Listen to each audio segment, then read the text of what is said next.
Imagine abrir um livro inspirador, cheio de verdades espirituais, e descobrir que, ao longo do tempo, ele passou por ajustes, correções e revisões.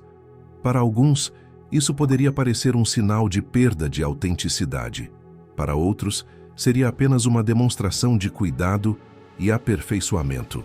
Mas afinal, os livros de Ellen White foram modificados?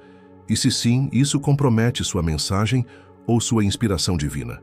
Para responder, precisamos mergulhar na história, nos bastidores do ministério literário dessa mulher extraordinária e entender o que realmente aconteceu. Ellen G. White começou a escrever muito cedo, ainda na adolescência, movida por uma profunda convicção de que Deus a chamara para uma missão especial: orientar o seu povo nos últimos dias. No entanto, o cenário do século XIX era muito diferente do que temos hoje. Não havia computadores, processadores de texto ou revisores automáticos. As publicações eram feitas com prensas tipográficas e qualquer erro de ortografia, gramática ou mesmo de clareza de pensamento poderia comprometer a mensagem.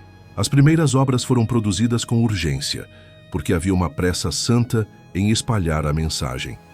O foco inicial não era a perfeição literária, mas a comunicação rápida da verdade. Isso significa que algumas imperfeições acabaram passando para as páginas impressas. Com o passar do tempo, a Igreja Adventista cresceu. O alcance das mensagens se expandiu e a qualidade das publicações tornou-se uma prioridade. Surgiu então a questão: seria errado revisar os livros de Ellen White para melhorar a clareza e a gramática? A própria Associação Geral se manifestou oficialmente.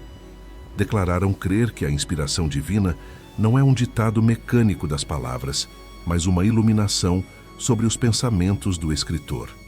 Deus inspira as ideias e o mensageiro as expressa com sua linguagem e estilo. Essa compreensão estava em harmonia com a visão da própria Ellen White. Ela sabia que suas palavras não eram sagradas em si mesmas, mas sim os princípios e mensagens transmitidos por meio delas.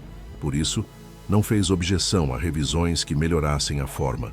Uma figura muito importante nesse processo foi Marion Davies, colaboradora próxima de Ellen White.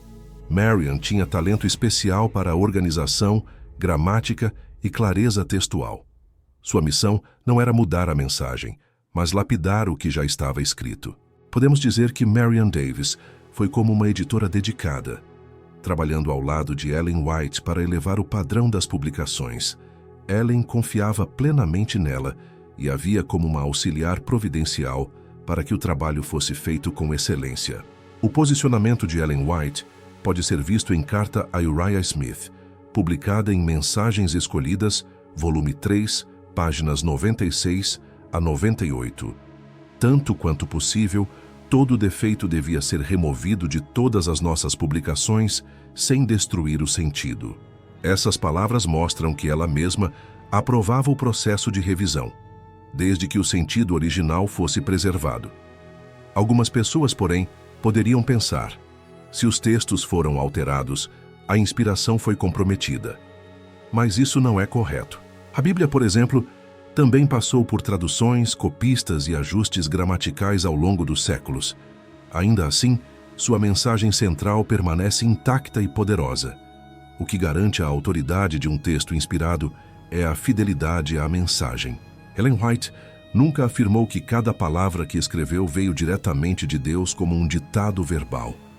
Ela reconheceu que poderia haver erros de detalhe, especialmente em datas ou fatos históricos, mas seu objetivo era transmitir verdades eternas. É essencial entender a diferença entre conteúdo e forma. O conteúdo é a mensagem central que Deus quer comunicar. A forma é a maneira como essa mensagem é expressa. As revisões afetaram a forma e não o conteúdo das obras de Ellen White. O princípio defendido pela Associação Geral e por Ellen White é chamado de inspiração dos pensamentos. Deus ilumina a mente do profeta com ideias e verdades, mas não dita cada palavra. O profeta expressa essas verdades conforme seu contexto. Isso explica por que profetas bíblicos escreviam de formas diferentes, embora inspirados pelo mesmo Espírito. Isaías tinha estilo poético e elevado, enquanto Amós, pastor de ovelhas, escrevia de modo simples. O mesmo ocorre com Ellen White. Graças ao processo de revisão, seus livros alcançaram milhões de pessoas no mundo, com linguagem mais clara e impactante. A mensagem foi preservada e transmitida com maior qualidade, sem ruídos ou mal-entendidos na comunicação.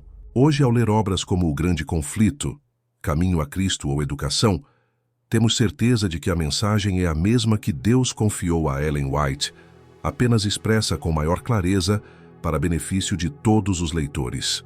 A experiência de Ellen White ensina algo valioso. A inspiração divina não elimina a responsabilidade humana de trabalhar com zelo e qualidade. Assim como um pregador revisa seu sermão, o profeta também pode aprimorar suas palavras. Essa parceria entre o divino e o humano mostra que Deus confia sua mensagem a pessoas imperfeitas, mas providencia meios para que ela seja transmitida com eficácia. A revisão faz parte desse cuidado especial. Saber que os livros de Ellen White passaram por revisões não deveria abalar nossa confiança neles. Pelo contrário, deveria aumentar nosso respeito pelo zelo em preservar a mensagem original e sua integridade. Quando entendemos esse processo, vemos que a integridade do conteúdo foi mantida e que cada ajuste visou honrar a verdade e facilitar a compreensão. Sim, os livros foram revisados, mas não adulterados. As revisões foram aprovadas pela própria Ellen White, realizadas com cuidado e por pessoas de confiança. Tinham o objetivo de remover erros de linguagem sem alterar a verdade revelada por Deus. Assim podemos ler seus livros certos de que recebemos mensagens divinas, transmitidas por uma mensageira fiel e lapidadas para que brilhassem ainda mais. A verdade de Deus não perde valor ao ser bem cuidada. Ao contrário, quando a intenção é preservar a essência e clarear a compreensão, a mensagem se torna ainda mais poderosa. Se você valoriza este conteúdo, compartilhe e inscreva-se para que mais pessoas conheçam essa história.